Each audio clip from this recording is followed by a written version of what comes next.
श्रीराम. आपण गीता ज्ञानेश्वरीचा 16वा अध्याय पाहतो आहोत. पहिले 3 श्लोक झाले. त्याच्यामध्ये दैवी संपत्ती काय त्याची लक्षणं सांगितली. 26 गुण सांगितले दैवी संपत्तीचे. ते आपण विस्तृत घेतले. आता आज जे घ्यायचे ते आसुरी संपत्ती घ्यायचे, जे रोज वर्तमानपत्र उघडलं की पाहायला मिळतं. ती सगळी आसुरी संपत्ती असते. का दैवी संपत्तीबद्दल फारसं कुणी लिहित नाही किंवा त्याच्याबद्दल जाहिरात फारशी होत नाही. जी होते ती आसुरी संपत्तीची होते. आणि त्यामुळे सगळं जग पेटलं आहे का असं वाटतं. सगळं जग नसतं पेटलेलं. आसुरी संपत्ती जिथं असते तिथंच दैवी संपत्ती देखील असते. पण आसुरी संपत्ती जी आहे ती आपला प्रभाव मोठेपण दाखवत असल्यामुळे, डिस्ट्रक्टिव्ह नेचर ज्याला म्हणतात, तो त्यांचा असल्यामुळे ती लोकांच्या समोर जास्त येते. आणि कुठं चांगलं काही कर्म चाललं असलं तर त्याच्याबद्दल जर जाहिरात केली तर फारसं वृत्तपत्र किंवा TV खपत नाहीत. त्यामुळे सामान्यतः त्यांची प्रवृत्ती ह्यालाच मोठेपण किंवा त्याला महात्म्य देण्याकडे असते. परंतु ज्या वेळेला आपण आत्ता अनादिकालापासून आपण जर बघितलं तर एकाच वेळेला दैवी संपत्ती आणि आसुरी संपत्ती एकाच वेळेला वास करत असते. दैवी संपत्तीचं प्रमाण कमी असतं, आसुरी संपत्तीचं जास्त असतं. तरी देखील सत्वरजतमामध्ये जर बघितलं तर सत्वगुणही आहे आणि रजतमही आहे, पण रजोगुण जास्त आहे. आणि आसुरी संपत्तीमध्ये रजोगुणाच्या बरोबर तमोगुण जास्त आहे. आणखी रजोगुण हा स्वतःपुरता असतो, जास्त मोठेपणा मान वगैरे असं. पण तमोगुण, माझं तर नुकसान झालं तर चालेलच, पण तुमचं नुकसान कसं होईल ह्याच्यात त्याला आनंद होत असतो. म्हणजे ते आणखीन निकृष्ट असतं. आणि म्हणून आपल्याला जे पाहायला मिळतं ते दुसऱ्याचा नाश केल्याने मला काही मिळतं असं नाही, पण ते नाश करण्यात मला आनंद होतो. अशी जी एक विकृत मनोवृत्ती आहे ती आसुरी संपत्तीमध्ये वर्णन केली आहे. म्हणून ह्याच्यावरचे आपण जर 4थ्या श्लोकापासून बघितले तर पुढचे जवळजवळ हे 20 श्लोकापर्यंत जे आहेत हे संबंध आसुरी संपत्तीचं वर्णन केलं आहे. त्या सगळ्या श्लोकावरती मी विस्तृत विवरण करणार नाही आहे, परंतु आपण कल्पना करून घ्या की थोडक्यात त्याचा मी विचार सांगते. तो आसुरी संपत्तीत काय आहे असं म्हटलं तर पहिल्या श्लोकात त्यांनी सांगितलं आहे, दंभो दर्पोभिमानश्च क्रोधः पारुष्यमेव च अज्ञानं चाभिजातस्य पार्थ संपदम आसुरीम. काय आहेत असे विचार तर 6 हे आसुरी संपत्तीचे गुण आहेत. दंभ, दर्प, अभिमान म्हणजे अहंकारच, क्रोध, पारुष्य म्हणजे कठोरता आणि अज्ञान. ते 26 गुण एका बाजूला आणि हे 6 अवगुण आसुरी संपत्ती एका बाजूला. तर त्याच्यात थोडी आपण कल्पना करू. दंभ म्हणजे काय आहे? जे नसलेलं दाखवायचं. त्याच्यात त्यांनी ज्ञानेश्वर महाराजांची ओवी काही चांगली सांगितलेली आहे. त्या सर्व दोषामध्ये मुख्य कोणता तर दंभ आहे. तीर्थचिते करी परी अधपात निंदिता जनात निजमाता, किंवा त्यांनी म्हटलं ब्रह्मविद्या गुरुपदिष्टा परी चव्हाट्यात मांडली. म्हणजे चांगली गोष्ट असली तरी तिला जर विकृत गोष्टीचा जर संपर्क साधला किंवा वेगळ्या मार्गाने ती जर वापरली गेली तर चांगलीच गोष्ट ही वाईट कशी ठरते. त्याला त्यांनी इथं पहिलंच उदाहरण असं दिलं आहे की गुरुपदिष्ट मार्ग जो आहे, सद्गुरूंच्याकडून जे काय आपल्याला मार्ग सांगितला आहे, जे काय साधना सांगितली आहे, ती साधनासुद्धा अशी चव्हाट्यावर सांगायची नसते. म्हणून गुरुपदिष्ट जी आहे ती चव्हाट्यात मांडली जर तर त्याचं हित व्हायचं असायचं, जे व्हायला परिणामी ते अहित होतं. म्हणून गुरुशिष्याच्या एकांती असं म्हटलेलं आहे. सर्वसाधारण प्रवचनं जी असतात ती शेकडो माणसांच्या पुढे होऊ शकतात, पण तरी देखील त्याला मर्यादाच लागते. कुठेही आपलं यायचं, कुणी यायचं, केव्हाही जायचं, कसंही बसायचं, ते ऐकता ऐकता काहीतरी खातायत, काहीतरी बोलतायत, असं वातावरण तिथं उपयोगी नाही. आल्यापासून शेवटपर्यंत पूर्ण एकाग्रतेनं ऐकणारे श्रोते, त्याप्रमाणे करणारी मंडळी, साधक अशी जर असतील तर त्यांच्यासमोरच जेव्हा हा विचार मांडला जातो तेव्हा तो उपयोगी पडतो. म्हणून ह्याला श्रोते देखील मर्यादित पाहिजेत. काहीतरी करू इच्छिणारे मंडळी पाहिजेत.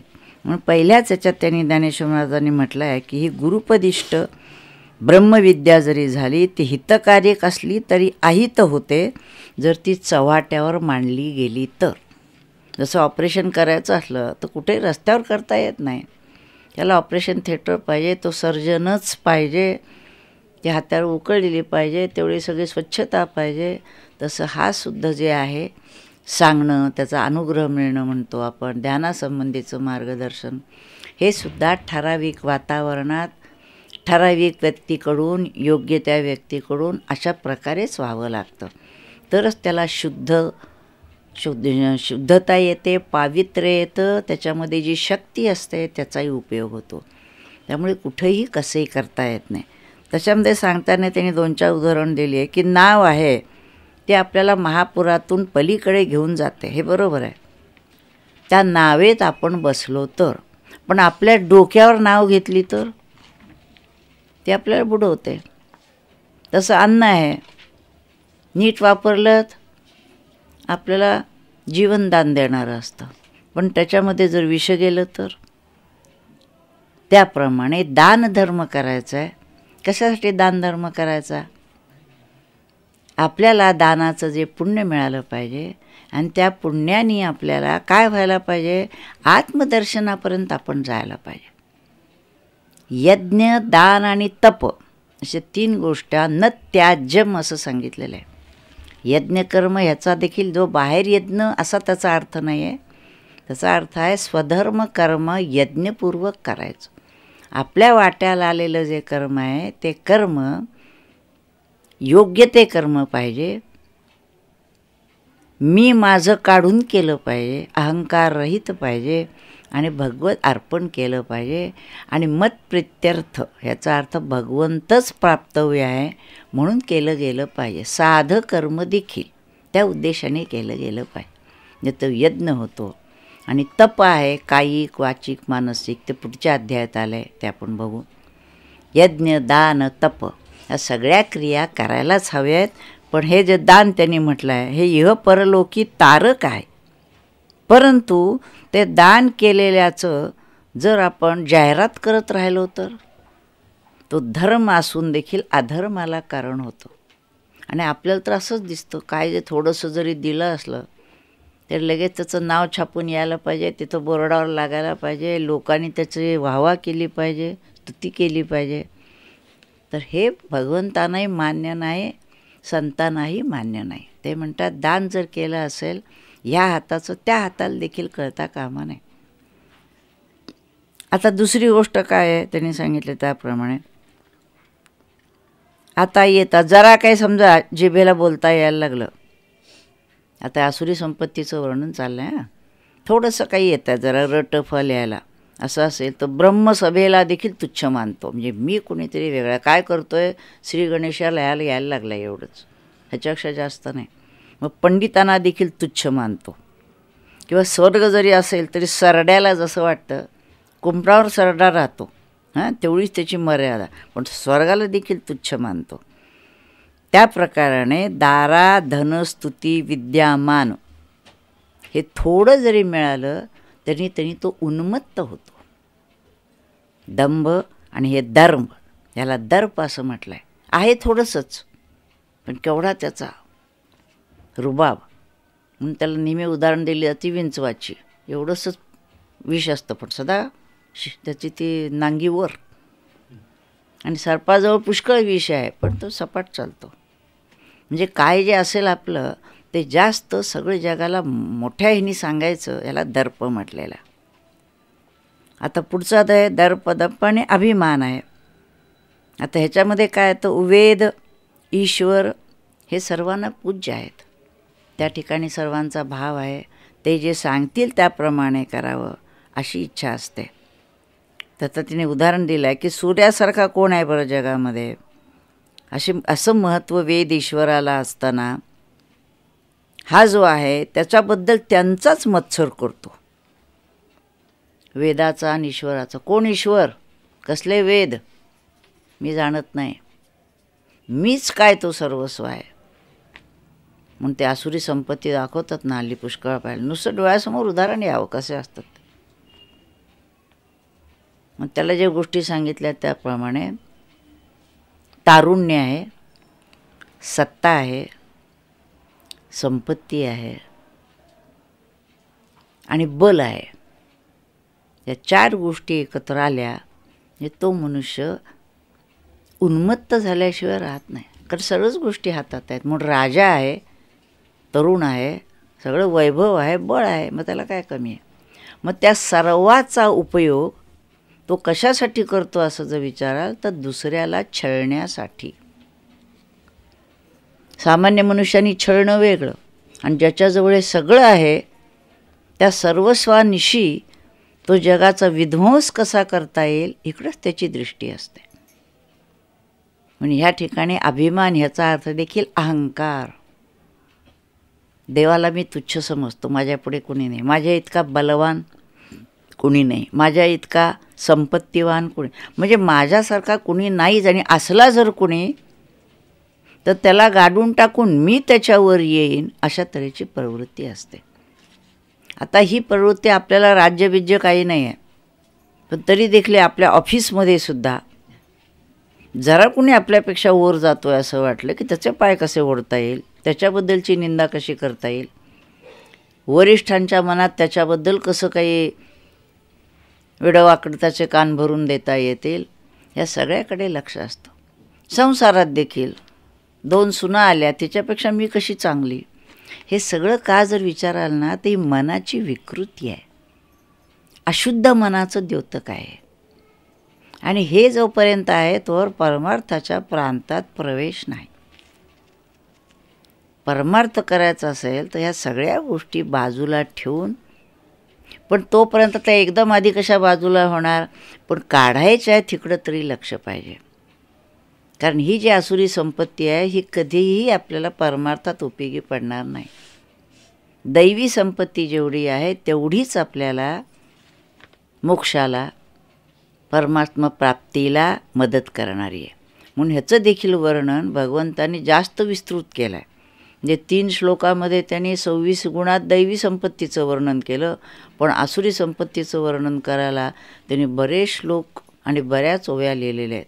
त्याचं कारण आपल्याजवळ त्याचा साठा जास्त आहे आणि दैवी संपत्ती आपल्यात देखील शोधावी लागेल. आपल्यात आहे का कुठं का काय आहे, आणि असली तर ती वर्धिष्णू करायला पाहिजे.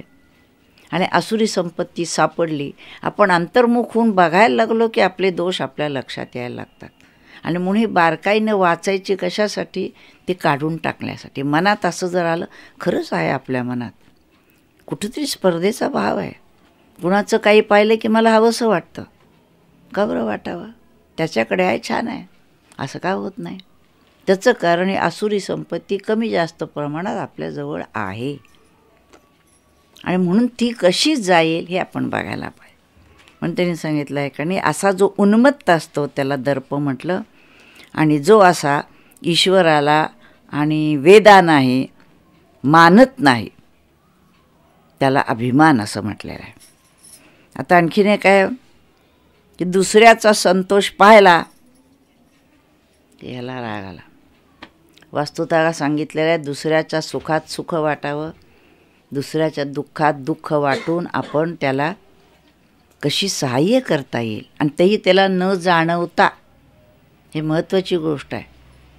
म्हणजे त्याला आपण काही मदत करतो आहोत तसं त्याला जाणवूही न देता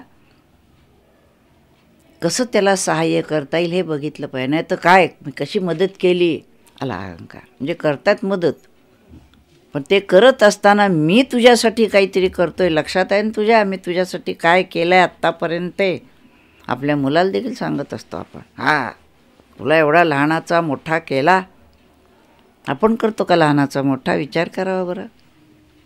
झाडाला पाणी घातलं, आपण वाढवतो, कोण वाढवतं, पाणी भगवंताचं, जमीन त्याची, वाढवतोय तो. आपल्याला अहंकार कसला. पण हा जो अहंकार आहे ना, या अहंकाराच्या पोटी मुख्य सगळा अहंकार, आणि अहंकाराच्या पोटी सगळे काम, क्रोध, लोभ, मत्सर, दंभ सगळे त्या अहंकाराच्या पोटी आहेत. साधनेने काय जर करायचं असेल तर अहंकार घालवायचा आहे, मी काढायचा आहे, आणि त्या ठिकाणी तो भगवंत तो सगळं करतो, त्याच्यामुळे होत आहे.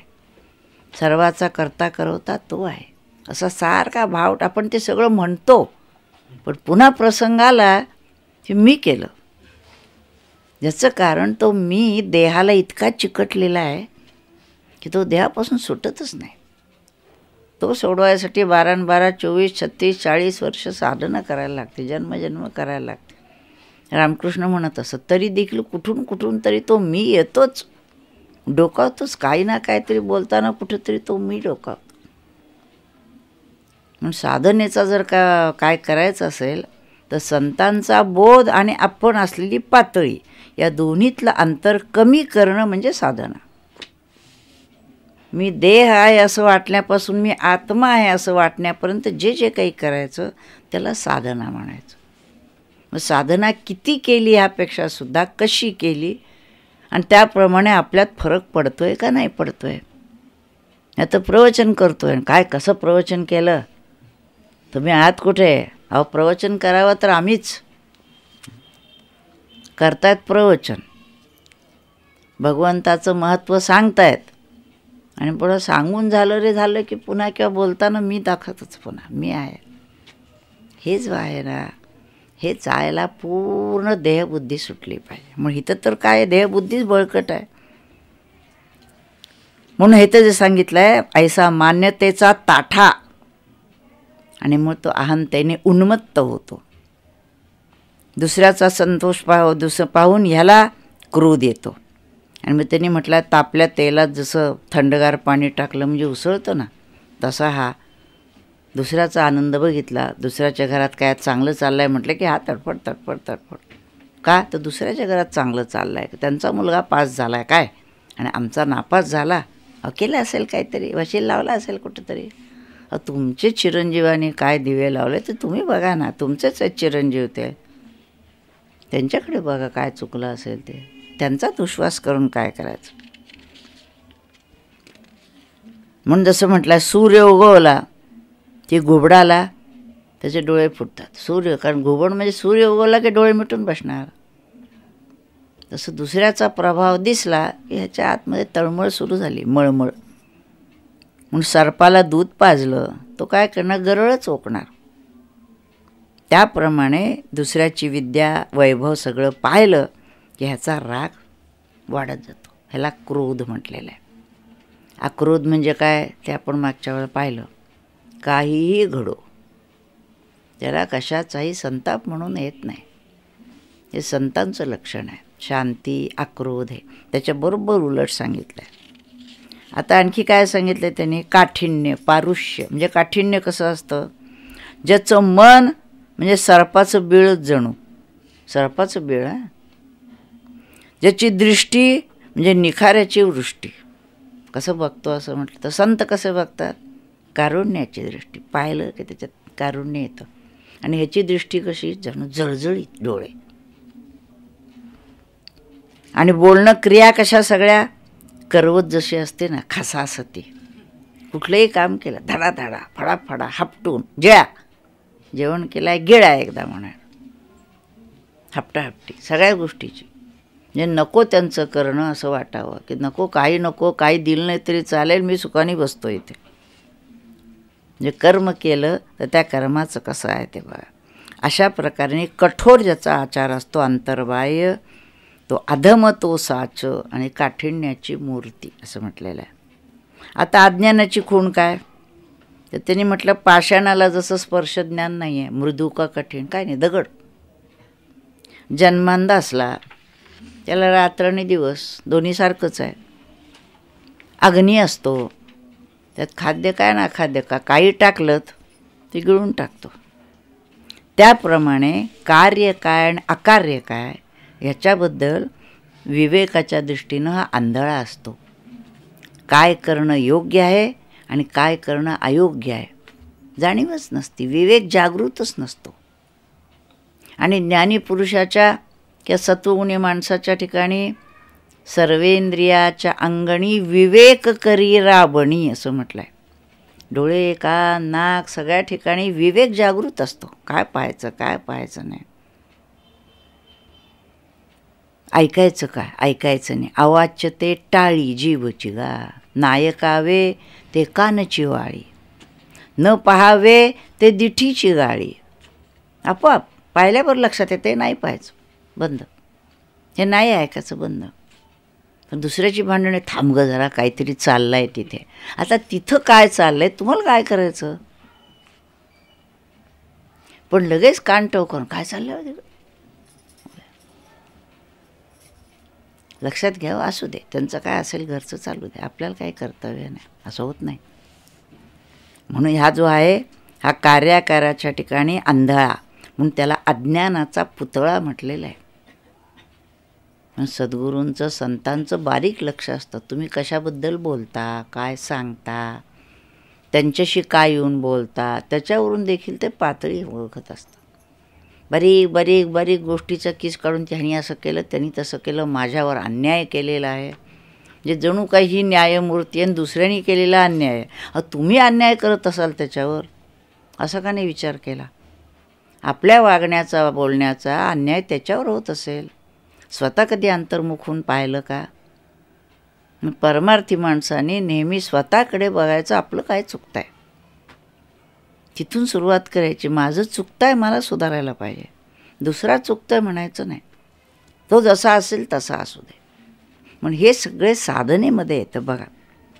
80 परी पाप पुण्याची खिचडी खाता नेणे गोडी बुद्धी ज्याची, 80 दशा ते अज्ञान. पाप काय, पुण्य काय विचारच नाही काय कशाचा. जे समोर येईल ते आपल्या सुखाला साधन आहे ना, बस घ्यायचं. असं जे असेल त्याला त्यांनी अज्ञान म्हटलं आहे. आता हे 6 दोष जे आहेत ते अत्यंत दुःखकारी आहेत, आणि हे ज्याच्या ठिकाणी येतात, एकत्रित होतील, त्या ठिकाणी मानवाचा घातच होतो, असं त्यांनी स्पष्ट सांगितलं आहे. आणि त्यामुळे मोक्ष जर त्याला हवा असेल तर सगळे 6 दोष दूर केले पाहिजेत, कारण ते आसुरी संपत्ती वाढवतात. आणि म्हणून आसुरी संपत्ती कमी कमी एका दिवसात कमी होणार नाही. आज प्रवचन ऐकलं आणि उद्या गेले बरं का आमचे 6 दोष, संभवतच नाही. जसं म्हटलं आहे ना, कोळसा जो असतो ना, तो किती उगाळला, काळाच. मग त्याला काय करायला पाहिजे म्हटलं आहे त्याने, तो कोळसा जिथून आला ना त्या अग्नीत नेऊन टाका. तो अग्नीने प्रज्वलित झाला की त्याचा काळेपणा जातो. तसं हे विकार ज्या देहबुद्धीतून आलेले असतात, ती देहबुद्धी घालवून जर आत्मबुद्धी व्हायला लागली तर हे विकार हळूहळू कमी होतात. म्हणून विकार कमी व्हायचं म्हणजे असं काही उचलून टाकायचं नाही. पदार्थ हा मनातून दूर करायला पाहिजे. त्यासाठी ध्यान नामाची साधना, गीता ज्ञानेश्वरीचं श्रवण, त्यासाठी. कारण बाहेरच्या जगात आसुरी संपत्तीचाच अनुभव जास्ती येणार. अशा वेळेला दैवी संपत्तीची जोपासना करायला हवी असेल तर दिवसाकाठी सकाळी, दुपारी, संध्याकाळी 5-5 मिनटं का होईना या विचारांचं चिंतन पाहिजे. नामस्मरण अखंड ठेवलं पाहिजे. सारख्या त्या बोधात राहिलं पाहिजे की नाही, आपल्याला बदलायचं आहे, आपल्याला बदलायचं आहे. तसं पण ह्याच्यामध्ये त्यांनी म्हटलं आहे, दैवी संपदा जी आहे ती दैवी गुणांचा ठेवा हा जो आहे, तर तुझ्या अर्जुना तुला चिंता करायचं कारण नाही. भगवंतानी म्हटलं आहे, तू मुळात जन्माला आलास तोच दैवी गुणसंपदा घेऊन आलास. अशी काही मंडळी जन्मजन्म जी साधना करत येतात त्यांच्यामध्ये मुळातच ती दैवी संपत्ती असते. आपणही बघतो, एकाच घरात एकाच आईवडिलांची मुलं असतात, पण एखादं मूल अतिशय चांगलं असतं, सत्वगुणी असतं, आणि एखाद्या मुलाला कितीही सांगा काही बदल होत नाही. का असं विचाराल तर आईवडील जरी तेच असले, संस्कार तेच असले, तरी गतजन्मांचे जे काही संस्कार घेऊन तो जीव जन्माला आलेला असतो, त्या संस्काराचा परिणाम याही जन्मात बाहेर दिसत असतो.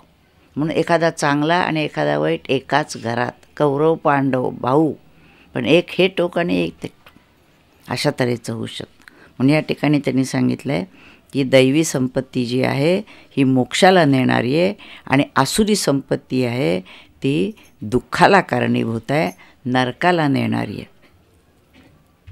आता दैवी संपत्ती आणि आसुरी संपत्ती दोघांची राहाटी भिन्नच आहे. आपण आता बघितलं तसं त्याचं वर्तन, आचार, विचार, उच्चार एक एका टोकाला आणि एक एका टोकाला आहे.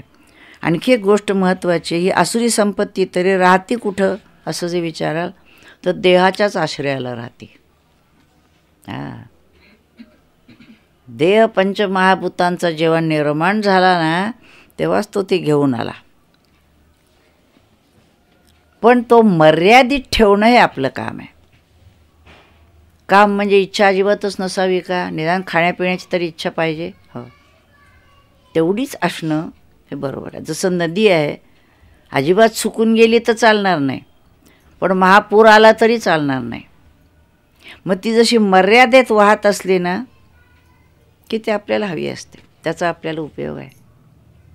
तसं ह्या गोष्टी ज्या ह्या मर्यादेत असल्या तर ठीक आहेत, पण मर्यादेच्या पलीकडे जर गेल्या तर ते हानी पोचवतात आपल्याला आणि दुसऱ्याला. आणि म्हणून त्यांनी म्हटलं आहे, देहाश्रयाखेरीज ही आसुरी संपत्ती राहत नाही. जसं काष्टामध्ये अग्नी आहेत, काष्टातच आहे, पण ते काष्ट जोपर्यंत जळायला लागलेलं नाही तोपर्यंत त्या अग्नीचा आपल्याला काही व्याप नाही. अगदी ते लाकूड आणून इथं गादीवर ठेवलं तरी काही बिघडत नाही. अगदी कपाटात उचलून ठेवलं, चंदनाचं हे आपण ठेवतो खोड कपाटामध्ये, अहो लाकूड आहे ते, हो, पण त्याचा त्रास नाही काही. पेटलं म्हणजे त्याच्यातलाच अग्नी जर का प्रज्वलित झाला तर तो आपल्याला तर जाळतोच, इतरांनाही जाळतो. तसे हे जे काम क्रोध आहे ते मर्यादित असले आपल्याला उपयोगी आहे थोडेफार, पण मर्यादेच्या पलीकडे झाले तर स्वतःलाही जाळतात आणि दुसऱ्यालाही जाळतात. तसे प्राणी याच्या देही सामावली येतसेही भली प्रत्यासी. प्राण्याच्या देहामध्येच आहे.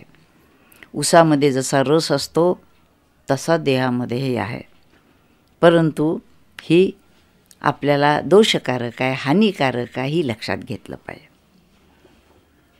आता 7व्या श्लोकात ते काय म्हणतात, प्रवृत्ती काय निवृत्ती काय याचा विवेक या आसुरी संपत्तीच्या लोकांना नसतो. कशामध्ये प्रवृत्ती आणि कशापासून निवृत्ती. प्रवृत्तींच निवृत्तींच कार्याकार्ये भयाभय असं एका ठिकाणी श्लोक आले. कशामध्ये प्रवृत्ती असावी? सत्कर्मामध्ये प्रवृत्ती असावी. कोणाला मदत करायची आहे, कोणाला अन्नदान करायचं आहे, वस्त्रदान करायचं आहे, कोणाची सेवा शुश्रूषा करायची आहे, जरूर आपण पुढं होऊन करावं. ज्या ठिकाणी मोठेपणा, मान, पैशाच्या गोष्टी निवृत्त असं असावं. बरोबर उलट असतं. कुठं फोटोग्राफर फोटो घेतात म्हटले की माना काढून काढून ते आपलं तोंड त्याच्यात दाखवत असतात. नको त्या गोष्टीत जिथं बोलू नये बोलायला जायचं. जो आपला प्रांत नाही, ज्याच्यामध्ये आपल्याला अधिकार नाही, त्याच्यासंबंधी व्याख्यानं द्यायची, त्याच्यासंबंधी लेखन करायचं, लोकांना मिसलीड करायचं, हा आपला विषय नाही ना. मग कशाला त्याच्याबद्दल बोलायचं? झोल नाही त्याच्या बाबतीत. तसं होत नाही. एखादी व्यक्ती मोठी झाली म्हटलं सगळ्या व्याख्यान द्यायला लागते, आणि मग त्यांच्या त्या लेखणीतून जे काय बाहेर पडतं किंवा वक्तव्यातून जे येतं ते सामान्य माणसांना भ्रमित करतं. आपण असं वाटतं अहो ते बोलले, अहो ते बोलले खरे, पण तो त्यांचा विषय नव्हे. उद्या मी जर उगीच नृत्यकला आणि संगीतकला नाही तर चित्रकलेवर बोलायला लागले का तर लोक मला नमस्कार करतात, तेव्हा आता मी त्याच्यावर बोलायचा अधिकार. अहो तो तुमचा प्रांत नव्हे. म्हणून स्वधर्मे निधनम श्रेया परधर्म भयावया. याचा अर्थ धर्म म्हणजे रिलिजन नव्हे, तर जे आपलं काम नव्हे त्या परधर्मामध्ये आपण पडायला जायचं नाही. जे आपल्याला जेवढं माहिती आहे ते देखील नीट त्याला शास्त्राचा आधार आहे का, आपल्या अनुभवाचा आहे का, असं नीट बघून मग ते 4 लोकांमध्ये मांडायचं. किंवा मला हे एवढं माहिती आहे, तेवढं मी तुम्हाला सांगितलं, त्याला आधार या गीतेचा ज्ञानेश्वरीचा आहे. तरी त्यात देखील सगळं मला कळलं असं मी म्हणत नाही. जेवढं मला कळलेलं आहे तेवढं सांगतो. त्याच्यापेक्षा आणखी कुणाला माहिती असेल जरूर आपण समजून घेऊ. आपल्याला समजून घ्यायचं आहे. कुणी व्यक्ती अशी नाही की सर्वज्ञ झाली. शिकायचं आहे आपल्याला, जन्मभर आपल्याला शिकायचं आहे. किती गुरु केले बरं, आहेत नाथ भागवतात सांगितले. प्रत्येक गुणासाठी एक एक गुरु केला का, त्याच्याकडून तो गुण घेण्यासारखा आहे, ह्याच्याकडून हा गुण घेण्यासारखा आहे, अशी दृष्टी पाहिजे. शुचित्व. आणि ह्यांच्या ठिकाणी प्रवृत्ती निवृत्तीचा विवेक नाही, शुचित्व नाही, स्वप्नात देखील नाही, शुद्धता नाहीच कशाची, ना देहाची ना मनाची. काय खातात, जीभ विटाळते, काहीतरी पाहतात, डोळे विटाळतात, कान ऐकतात, विटाळतात. म्हणून सांगितलेलं आहे संत किंवा साधकाची सगळे इंद्रिय संयमित केली पाहिजेत. ती जेवढी संयमित करून त्याला योग्य विषय दिलं म्हणजेच ती तेज बनतात. आणि मग त्यांच्या वाणीला महत्त्व येतं, त्यांच्या दृष्टीला महत्त्व येतं, स्पर्शाला महत्त्व येतं. काही जीभ जर खात असेल, काही बोलत असेल, तुमची वाणी शुद्ध राहणार कशी?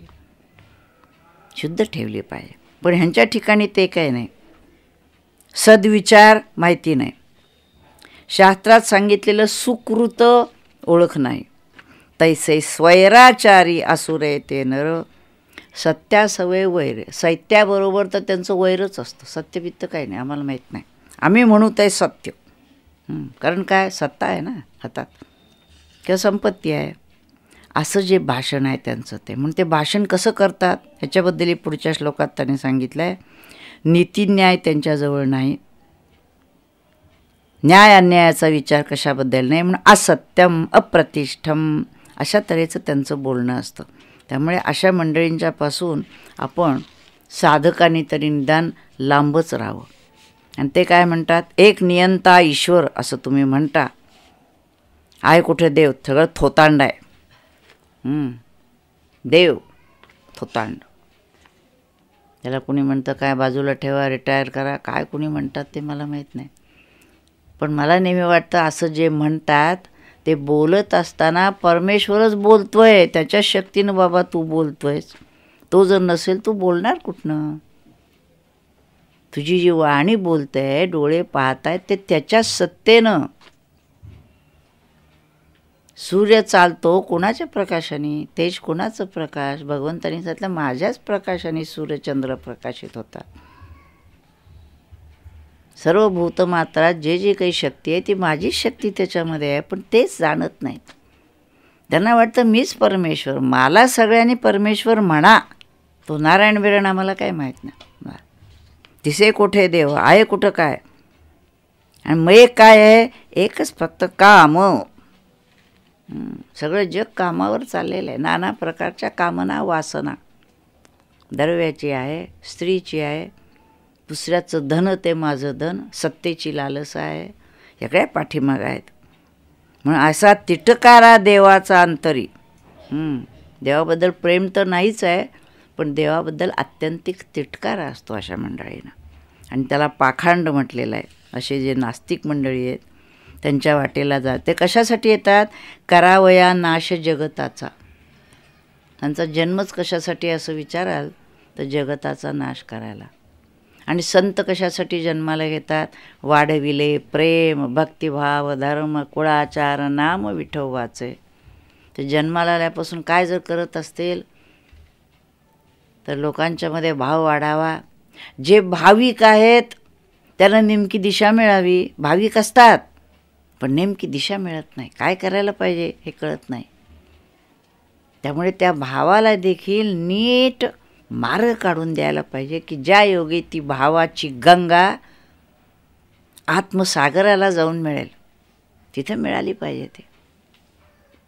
मग ते भावाची गंगा नाही, अगदी छोटा जरी प्रवाह असला, थेंब जरी असला तरी तो सागरात पडला पाहिजे. तो सागरात जर पडला तर सांगता येत नाही, तसा मोती देखील बनेल, नाही तर सुकून जाईल बाहेर. मग आपल्या समाजात भाव आहे की नाही, भाव पुष्कळ आहे, पण त्या भावाला नीट मार्ग मिळालेला नाही आहे. कारण तो मार्ग दाखवणारे संत फार क्वचित असतात. पण जर असले कुठं आणि त्या साधकाला जर तळमळ असेल खऱ्या अर्थाने तर त्याला ते सापडतात, त्याला बरोबर त्यांची गाठ पडते. ती भगवंताचीच इच्छा असते, त्यांचीच प्रेरणा असते, त्या ठिकाणी ती व्यक्ती बरोबर जाऊन पोचते. आपले पैसे कुठल्या तरी बँकेत ठेवलेले आहेत एवढं कळलं, शोधतो कुठल्या बँकेत ठेवलेले आहेत. तो कुठं राहतो ते माहीत नाही, तो त्या बँकेचा शोध काढत तिथं जाऊन पोचतो आणि म्हणतो इथं माझं अकाउंट ठेवलेलं आहे, इथून मला आता मिळणार आहे बस. तसं या परमार्थाच्या प्रांतात देखील त्यांनी शोधायला पाहिजे की आपले गुरु कुठे आहेत, आणि तसा शोध घ्यायला आला तर त्या ठिकाणी लक्षात येते की इथं आपल्याला मार्ग मिळेल. बस तडक त्या ठिकाणी मार्गस्थ व्हायला पाहिजे आणि परमार्थात प्रगती व्हायला पाहिजे, संसारातली नाही आहे. हां, ते लक्षात घ्यायचं. म्हणून हे जे मंडळी आहेत ती काय करतात, त्यांच्यामुळे करावे विश्वाचं तैसे अकल्याण, विश्वाचं अकल्याण करणं हाच त्यांचा स्वभाव आहे. म्हणून ते मदोन्मत्त कामामध्ये गुंतलेले आणि दुष्कर्मांचा व्याप वाढवतात आणि चिंताभार, अखंड चिंता असते. कशाची चिंता? संसाराची. कारण जे मिळवलेलं आहे ते आणखीन मिळवायला पाहिजे, मिळवलेलं टिकवायला पाहिजे. अहो सत्तेवर गेलं तरी केव्हा खाली आणतील कुणास ठाऊक, झोप नाही रात्रीची. आणि जो सामान्य आहे तो भक्ता आहे तो म्हणतो मला हे नकोच आहे काही, किंबहुना नसलेलंच चांगलं, निवांत झोपतो. का? भगवंताचा आधार आहे, त्याचं नाम मी घेतो आहे, शांत पडलो आहे. जिथं कुठं पडलो आहे तिथं मी आनंदात आहे, वेडावाकडा व्यवहार नाही, प्रामाणिकपणाने जगतो आहे, बस आनंदात आहे. आणि ह्याला मात्र चिंतेची टोचणी अहर्निश, रात्रंदिवस. त्याला दिसत असतं एकच विषय सुख, नाना प्रकाराने विषयांचं सुख भोगावं. म्हणून आशा पाश शतैर्बद्धा, अनेक प्रकारचे आशा, त्याच्याबद्दलची आसक्ती. विषय एखादा घ्यायला हरकत नाही, पण त्याची आसक्ती नसावी. हाच विषय मला पाहिजे, पुन्हा पुन्हा मिळाला पाहिजे असं वाटता कामा नये. आणि मग कामक्रोधे तया केले दास प्रीती देश वाढवती. आणि असा जो आसुरी असतो ना, हा महापुरुष वेगळ्या अंगाने, तो कामक्रोधांचा तो दास बनतो, तो त्यांच्या स्वाधीन होतो. कोणत्या कामना केव्हा येतील, केव्हा राग येईल काही सांगता येत नाही. आणि तो मग काय म्हणतो, मी कृतार्थ झालो, वित्त दुसऱ्याचं पैसे मिळवले, आणखीन मिळवणार, सगळ्या विश्वाचा मी धनी होणार, जो माझ्याकडे वक्रदृष्टीनं पाहतो त्याचा मी निकाल लावणार, अशी दृष्टी असते. आत्तापर्यंत अनेक वैरी मारले, आणखीन मारणार आहे, त्यांना सगळ्यांना मी दास करणार आहे. मन वाचा देहानी जे जे काही मी ठरवीन ते मी सिद्धीच नेईन. वा, अरे पण चांगलं ठरव ना बा.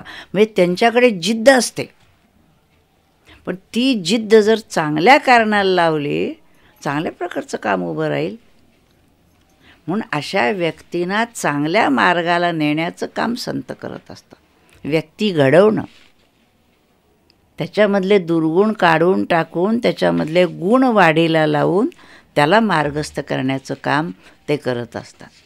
तर अशा तऱ्हेनं ही जी व्यक्ती आहे ह्याला बाजूला काढण्यासाठी काय करायला पाहिजे त्याच्यातून, तर त्यांनी सांगितलं आहे काम क्रोध लोभ हे तीन जे आसुरी संपत्ती आहेत, ह्या तिन्हीतून त्याला बाहेर काढलं पाहिजे. म्हणून त्यांनी म्हटलेलं आहे जे आसुरी संपत्तीमध्ये त्रिविधम नरकस्येदम द्वारम, ही नरकाची द्वार आहेत, ही दूर, ह्याच्यातून जो विमुक्त होईल त्याचं कल्याण होणार निश्चित. परंतु ह्याची जोपर्यंत हे त्रिकूट अंतरात जागृत आहे तोपर्यंत कल्याण कदापिही होणार नाही आणि आत्म्यावर प्रीती जडणार नाही. म्हणून साधकाने निरंतर सावध असावं आणि आपल्या अंतःकरणातूनच कामक्रोधाचा ठिकाणा पुसून टाकायला पाहिजे. आणि त्यासाठी शास्त्रमिती मुद्युज, शास्त्र जे सांगितलेलं आहे, तस्मात शास्त्रम प्रमाणम, शास्त्र हे प्रमाण धरावं आणि त्याप्रमाणे कार्य काय अकार्य काय हे लक्षात घेऊन शास्त्राप्रमाणे आपलं कर्म केलं तर आपल्याला या नरजन्मातून जे प्राप्तव्य आहे ते प्राप्त करता येईल. पण शास्त्राला सोडून जर आपण वागलो तर मात्र त्याचा विनाश होण्याची शक्यता आहे. म्हणून 16वा अध्याय जो आहे तो आसुरीन दैवी संपत्ती आहे. नीट वाचावा, काय टाकायचं ते ठरवावं, काय घ्यायचं ते ठरवावं आणि आपलं जीवन कृतार्थ करावं. हरिओम तत्सत. नमितो योगी थोर विरागी तत्वज्ञानी संत, तो सत्कविवर परात्पर